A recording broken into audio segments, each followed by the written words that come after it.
High, welcome back to my channel and welcome back to a new video. আগের ভিডিওতে বৌদির স্বাদ share করে দিয়েছি, আর আজকে শেয়ার করব স্বাদের মেনুতে কী কী ছিল। তো প্রথমেই ছিল সাদা ভাত, তার সাথে ছিল লাল শাক। লাল শাকটা খেতে আমার মোটামুটি লাগে। আর তারপরেই ছিল চানা পানির।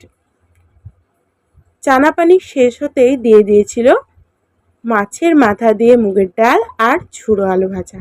আর এই দুটোর কম্বিনেশন অলওয়েজ বেস্ট। কমপ্লিট করার পর দিয়ে দিয়েছিল দই কাতলা। আর এখন তো আমার সবথেকে ফেভারিট মাছের মধ্যে পড়ে হচ্ছে কাতলা মাছ। তো কাতলা মাছ আর দই কাতলা যদি হয় সেটার আর কোনো জবাব হবে না। আর কাতলা মাছটা আজকে ছিলও ভীষণ ফ্রেশ, আর রান্নাটাও ভীষণ ভালো হয়েছিল। কাতলা মাছ কমপ্লিট করার পর দিয়ে দিয়েছিল আমের চাটনি।